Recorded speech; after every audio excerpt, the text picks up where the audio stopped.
अमेरिकी रिपोर्ट में तो दहशतगर्दी के खिलाफ ये दावा किया गया कि जी अफगानिस्तान और भारत को निशाना बनाने वाले गिरोह जैसा कि हकानी नेटवर्क, लश्कर तैयबा और जैश मोहम्मद पाकिस्तान की सरजमीन से काम करते रहे हैं। लेकिन हारून साहब, कर्जों को लेकर या जो हमने वापस करना है उनको लेकर अमेरिका का किरदार बड़ा अहम है। आपको पता है हमारे वजीर आजम तो टेलीफोन का इंतजार करते रहे बहुत अरसा, टेलीफोन तो आया नहीं। कि अमेरिका के साथ पाकिस्तान को बिगाड़नी नहीं चाहिए, उसकी वजह यह है कि अगर इसी तरह से सूरत हाल रही, हमारी पॉलिसीज ऐसी रही, तो फिर कर्जे हों या फिर इमदाद हमने वापस करनी हो या IMF के पास जाना हो, हर 3 से 4 साल के बाद हमारा एक चक्कर लगेगा और IMF के सामने हमें अपना कशकोल रखना पड़ेगा।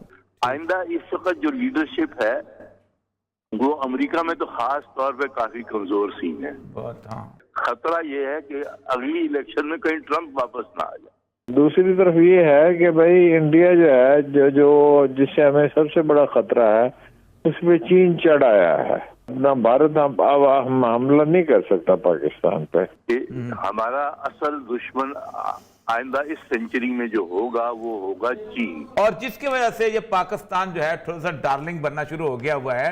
मतलब अमेरिका हर हाल में पाकिस्तान को किसी ना किसी तरह हम कहें कि प्रेशर में रखना चाहता है।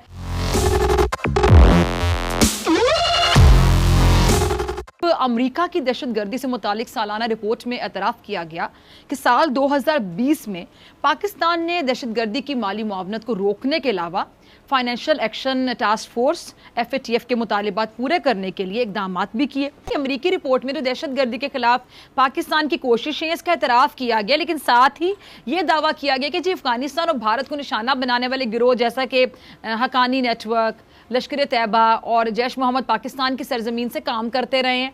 मतलब अमेरिका हर हाल में पाकिस्तान को किसी ना किसी तरह हम कहें कि प्रेशर में रखना चाहता है। क्या कहेंगे अमेरिकी रिपोर्ट और FATF के इस मामले पर आप?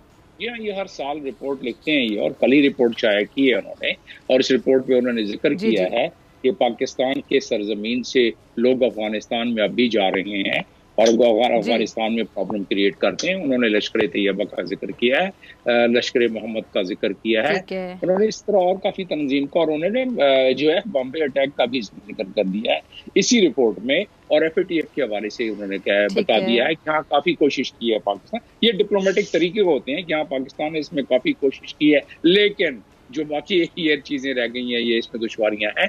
तो मेरे लिहाज से ठीक है, उन्होंने कहा कि we acknowledge the efforts of Pakistan in addressing most of the points and problems what was given to FATF। उन्होंने ये सारी चीजें करने के बाद वही जो राग इंडिया लापता है उसको दोबारा उन्होंने इस रिपोर्ट में भी शामिल कर दिया है। लेकिन हारून साहब, कर्जों को लेकर या जो हमने वापस करना है उनको लेकर अमेरिका का किरदार बड़ा अहम है। अभी मैं शब्बर जैदी साहब को सुन रही थी, तो शब्बर जैदी साहब का ख्याल है कि अमेरिका के साथ पाकिस्तान को बिगाड़नी नहीं चाहिए। उसकी वजह यह है कि अगर इसी तरह से सूरत हाल रही, हमारी पॉलिसीज ऐसी रही, तो फिर कर्जे हों या फिर इमदाद हमने वापस करनी हो या IMF के पास जाना हो, हर 3 से 4 साल के बाद हमारा एक चक्कर लगेगा और IMF के सामने हमें अपना कशकोल रखना पड़ेगा। पाकिस्तान हमेशा क्राइसिस से निकलता है, 71 के क्राइसिस से निकल गया, उसके बाद जो क्राइसिस हुए उनसे निकल गया। तो इंशाल्लाह मेरा ये ख्याल है कि इस बहरान से भी हम निकल जाएंगे। हमारे साइंटिस्ट अच्छे हैं, हमारे और दूसरे अदारे अच्छे हैं। दूसरी तरफ ये है कि भाई इंडिया जो है जो जिससे हमें सबसे बड़ा खतरा है उसमें चीन चढ़ आया है। जी जी, हमारा मसला वो नहीं है कि अपना भारत अब हमला नहीं कर सकता पाकिस्तान पे, और हमला करने का तसव्वुर भी बल्कि नहीं कर सकता। अफगानिस्तान से टेररिज्म नहीं हो सकता। तो मेरा ये ख्याल है कि ये 1-2 साल बहुत मुश्किल है, इसके बाद पाकिस्तान मुश्किलात से निकल जाएगा। अमेरिका मफाद के ऊपर चलते हैं। मुझे अच्छी बात ये लगती है कि अमेरिका का जो थिंक टैंक है ना, वो अपनी बात नहीं सोचता, अमेरिकन मफाद में सोचता है। इस वक्त उन्होंने ये सोचना शुरू कर दिया है कि अगर हम पाकिस्तान से निकलते हैं तो इसका मतलब यह है कि हम साउथ एशिया से निकल गए। फिर कौन जानता है क़यामत के नाम को कौन का। यही सोच थी 1971 में। जो पेपर्स अगर निकाले ना तो उस वक्त जो उसकी निक्सन की और उसकी किसिंजर की बातें हैं वो आती हैं, तो वो कहते ये हैं कि हमने कहा कि अगर एक दफ़ा इंडिया आ गया वेस्ट पाकिस्तान के अंदर तो फिर अमेरिका जो है इस पूरे खित्ते से आउट हो जाएगा और फिर क्रिमलन से लेके वहां तक खलीज बंगाल तक सिर्फ रूस रह जाएगा। तो अब पाकिस्तान के बारे में वो उन्होंने जो कल बिल जो उसको हुआ है, सॉफ्ट इमेज बिल्टअप हो रहा है, Pakistan is becoming the darling of the USA, जैसे कहते हैं वो सूरत हाल। जो बदलती हुई सूरत हाल है, अफगानिस्तान से इनखला के बाद अमेरिका की सोच में जो तब्दीली आई है पाकिस्तान को लेकर, आप उसको क्या समझते हैं, किस तरह समझते हैं? देखिए, ये इस वक्त तो हालात बड़े फ्लूइड हैं। कोई क्लियर इंडिकेशन अमेरिका से नहीं आया।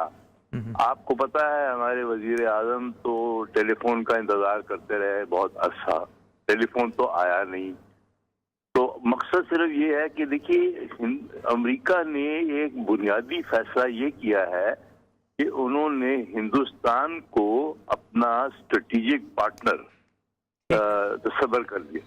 अब उसमें ये है कि अगर आप उनके जो मुआहदे हुए हैं, जो हिंदुस्तान और अमेरिका के फाउंडेशनल डिफेंस एग्रीमेंट्स हुए हैं 4, तो वो अमेरिका के लिए बहुत अहम है। इसलिए कि अगर अमेरिका चीन की कंटेनमेंट पॉलिसी पे अमल करता है, जिसपे वो इस वक्त अमेरिका में यानी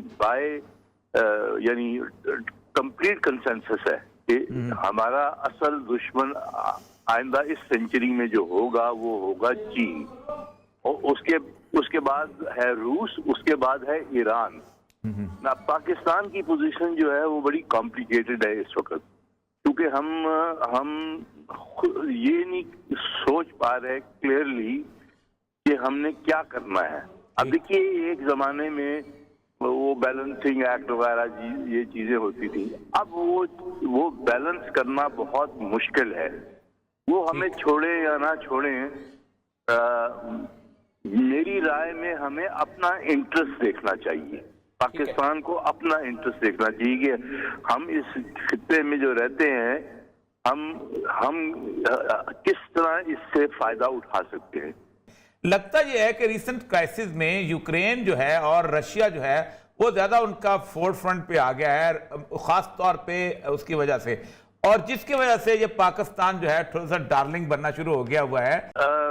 ऐसा मेरी राय तो ये है कि पाकिस्तान इस पोजीशन में नहीं है कि वो अमेरिका और चीन के दरमियान कोई रोल प्ले कर सके।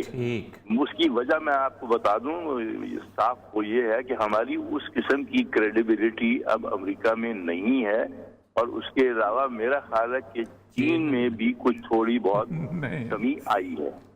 तो मेरी ये राय है कि हमारा वो रोल बनता नहीं है। अभी मेरा ख्याल है प्राइम मिनिस्टर साहब ने किसी स्टेज पे कहीं कहा था कि पाकिस्तान कोई रोल प्ले करेगा, मगर मेरी राय में जरा मुश्किल है। और देखिए, हाथियों की लड़ाई में मेरा ख्याल है कि हमें जरा एहतियात करनी चाहिए। आइंदा इस वक्त जो लीडरशिप है वो अमेरिका में तो खास तौर पे काफी कमजोर सीन है। खतरा ये है कि अगली इलेक्शन में कहीं ट्रंप वापस ना आ जाए।